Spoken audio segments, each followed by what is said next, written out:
When you guys were kids, did you ever wish you were a fox in a sports coat that has a deep-seated hatred for airline food and also has a thing for a monkey in a turtleneck with triangle boobs?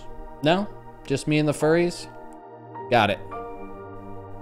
Got it. I may not look like a furry, but let me tell you, me and the furry community, we got a lot more in common than you furless freaks might think. We both love tail that comes from a nice pussy. No matter where we have sex, we're sweating bullets. And we both love the popular 90s point-and-click adventure game developed by Humongous Entertainment, Spy Fox. That last one was an assumption, but those first two, those were disgusting. Whoa, that guy is pretty wacky. I'm Spoons from the future, and I traveled back in time to tell you how we protect our internet data. We use Atlas VPN. Listen, if you guys have seen my videos, you know the deal. Atlas VPN is one of the easiest, most trusted VPNs out there, and they really do provide a great service. If you don't know what a VPN does, basically it's a service that protects your internet connection and privacy online by creating an encrypted tunnel that all the data goes through that the lizard people and internet service providers can't access. All the people I know in year 3043, we still use Atlas VPN. We're the coolest people. Look at how I'm dressing. But Atlas VPN does much more than that. Atlas VPN will stop malicious links, ads, and internet trackers. They'll help you save money while shopping online. They keep your Google searches private, and they do all that on every single one of your devices with only one subscription. All that and more can be yours with Atlas VPN's summer deal they have going on. It's only $1.83 per month, and you get 3 months extra. Click the link in the description below. I use Atlas VPN to gain access to other countries' streaming services. Yes, in the year 3043, we have countries. There is not one world government, you idiots. Whenever I get bored of my country's streaming library, I can switch to any other country and browse theirs. It's amazing. Atlas VPN has been one of the longest supporters of my channel, so if you guys are interested in something like this, click the link in the description below to get Atlas VPN for $1.83 per month with 3 months extra. It's a limited time offer, so get to it. Also, you'd be helping my past self out at the same time. All right, he needs it, trust me. Now back to whatever that bozo was talking about, some game from ancient history. When I was a young, developing, furry child, I would plant myself in front of my parents' big gray brick of a computer that was heavier than a Prius, and I would grind Spy Fox and dry cereal. Now a full playthrough of this game was maybe like an hour max, but I found a way to stretch it as long as I possibly could. And I did that by playing hours and hours of Go Fish with a big fat pig. And I'm not talking about your mother either. I found an hour and 10-minute playthrough of this game on YouTube. And I remember playing this game for the better part of probably a year. I was either really dumb and couldn't beat it, or a giant loser. It's really hard to remember. My memory's a bit foggy. I'm completely underselling it right now though. The game was genuinely amazing. It had tons of wit and charm and personality, which allowed me to make it a part of my own and become an even bigger loser. Oh yeah, that's right. When I was growing up, Humongous Entertainment was my Coke dealer, okay? I couldn't get enough of these games. There was Putt Putt Goes to the Zoo, there was Freddy the Fish, there was all sorts of games, but none of them were as good as Spy Fox and Dry Cereal. The protagonist was James Bond, but a fox, and he was trying to solve a case of a goat who was trying to get rid of all the cow's milk in the world so everybody would have to eat dry cereal. Like my friend Kyle, who willingly does it. The same Kyle in my other video who spoiled a bunch of movies for me. Everybody in the comments berate Kyle, let him have it. Hashtag Kyle sucks. As a middle-class white boy who grew up in the suburbs, a fake goat trying to steal the world's milk was my biggest problem, and I needed to solve it. Everybody in this game was doomed to raw dog their sugar-coated cereal if I didn't stop the goat, William the Kid. Got milk? Not anymore. Everything is going just as I planned. Soon the entire world will be without dairy milk. No butter on toast, no ice cream, no cheddar cheese, and nothing but dry cereal. Nothing can stop me now.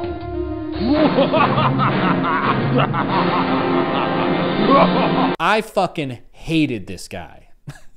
I would lay in my race car bed at night and dream of strangling this stupid goat and waterboarding his ass with whole milk. Now, William had a pretty devious plan. He gathered up all the cows in the world and he milked them all dry and then loaded all that milk up into a milk missile that he was gonna launch at the US Capitol and frame all the cows in the world. Which I bet if you really searched around on the internet, that's probably someone's exact fetish. I vowed that I would take this goat down. And it wasn't for the greater good. It wasn't for the cow president of the United States. It wasn't even for the perverts who wanted this kind of thing. It was for the hot monkey with the triangle boobs. Move over, perverts, there's a new sicko in town. The cast of characters in this game were all brimming with wit and charm, and they were all memorable. There was Walter the Bug, who was like the game's news reporter. Walter Wireless here with our top story. Spy Fox has saved the dairy-starved nations of the world from a near-disastrous milk shortage. Sorry for the spoilers on a 30-year-old game. There was this cow for a president who I'm like 90% sure is supposed to be Bill Clinton. For outstanding heroism and suaveness in the face of utter dairy chaos, and for bringing the nefarious William the Kid to justice. Not to mention, I also have hours and hours of voice lines tattooed on my brain from playing hours of Go Fish with your mother. Not a one, sir. Go fish. Not a one, sir. Go fish. But then there was one character. He didn't say much, but he was strange, mysterious, and evil. There was something off about this pelican. Something dark.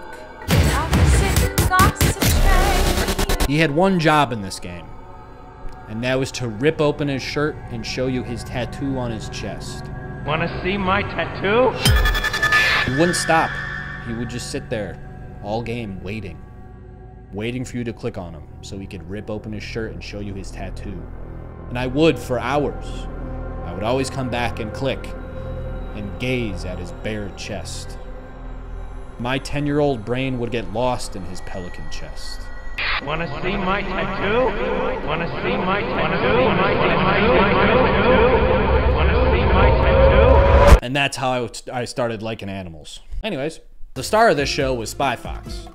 I mean, obviously. Look how cool he is. The game's named after him, and he's always standing there with his arms crossed, and his eyes are always like, am I cool? Am I cool like Spy Fox?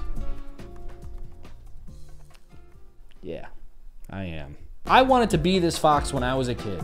Every kid goes through phases, right? You know, there's the punk phase, the emo phase, there's the smoking lung darts at the school corner wearing Fat Farms and a Famous hoodie phase. I was 10, running around on all fours in a white sport coat, making witty jokes like some sort of feline Jerry Seinfeld. Jerry Felinefeld.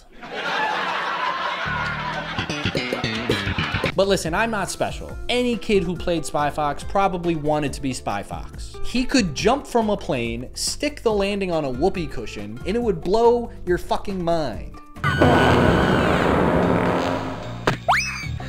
Pardon me, that airline food will get you every time. Those fox's words were gospel to my developing brain. I grew up hating airline food because a cartoon fox wouldn't shut up about it. You like our Italian entree, sir? No thanks. It gives me hives. I guess the cantina doesn't serve breakfast. Well, I have to say that's the first time I've ever been grateful I ate the airplane meal. Toothbrush.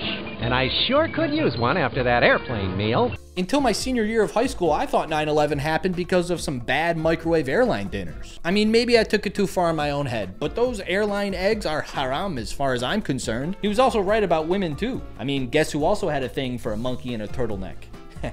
This guy. She was the kind of monkey who wasn't conventionally hot, mostly because she had like 3 animations and she was 2D. But when you're 10 years old and you don't have a smartphone with TikTok algorithms showing you women's butts all day, sometimes this is all you got, dude. Now, there's a bunch of idiots out there who might think Spy Fox had a thing for this squirrel, Russian Blue. Yeah, she is a sexy blue squirrel. I get it.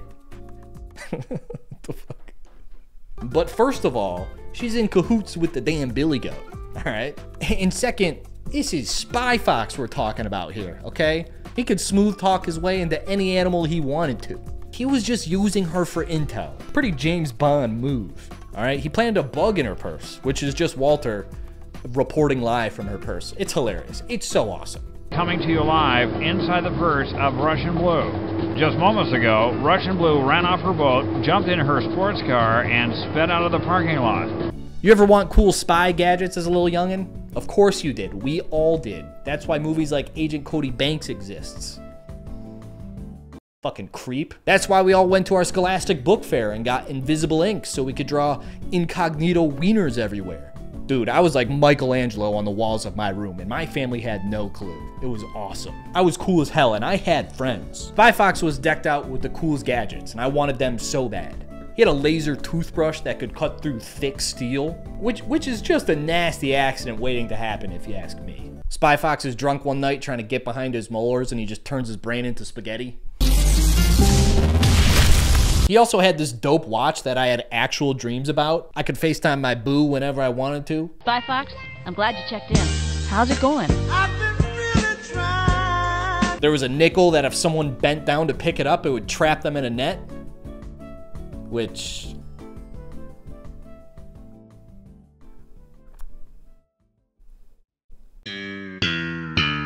saved it. Now that we got the racism out of the way, I bet you're wondering how Spy Fox nabbed the stupid goat. No? Too bad. It was the damn toaster-operated ejection seat that sent Billy the Kid straight to evil villain jail. He never saw it coming. Ooh, that looked painful. I guess Kid will be serving up his goat byproducts in evil villain jail from now on. Now, why am I making this video? Why am I dedicating a whole video to a point-and-click adventure game from 1997? I don't know, really. My last two videos have been about annoying people, and I'm getting pretty burnt out researching annoying people. But I think mainly I've just been like feeling weirdly nostalgic and making videos about these old memories. I don't know, it brings me a lot of joy. The little tiny bits that I can squeeze out of my brain. Video games are so intertwined with all the memories of like my childhood and my teen years. I remember being very young watching my dad play through Morrowind on the computer and being completely blown away. I would watch my older brother play Final Fantasy X and wish so hard that Blitzball was an actual thing until I played it like a year ago and I realized how boring it is. I still play video games, whether it's on my own or with friends. But it will never compare to the days when you'd all go to school, and then when all your friends got home, they'd all hop on Halo 3, and you'd play for hours with no other responsibilities. But Spy Fox was an early introduction to games for me. I don't remember if it was the first one. I think maybe Zelda Ocarina of Time was the first one, but I remember this game and everything about it so vividly. I remember sitting on my parents' computer in this room. I can picture the room exactly what it looked like. My neighbor Corey would come over and we'd play Spy Fox at my house and putt-putt at his house. The game was just so creative and original, and the art style allowed for really cool animations that were just so original and well done. I was solving puzzles all day, cracking safe codes with spy cheese and crackers in between episodes of Cyber Chase while sipping on Tang. I don't know, these are all such core memories to me, and I wanted a reason to make a video and talk about it. Is that a crime? Also, it's my channel, so I can make whatever the hell I want, okay? You got a problem? You got a problem? Don't make me get my laser toothbrush, all right? I'll microwave your entire skull. I'll put you inside that milk rocket and send it into your mother's ass if you try to come at me about what the hell I make on my channel. I will literally kill you and your entire family. Yo, somebody sift me out the rubble. Bioshock 5 o'clock stubble. Lion rider pick up a grift, gimmick or hustle. Like I ain't got a full deck of 52 to shuffle. Hitherto unruffled, but as of late been acting oddly. You should have seen me back when I could land an alley. I was full of gall, guts, grit, and moxie. Now all I do is sit and talk shit through a pop screen.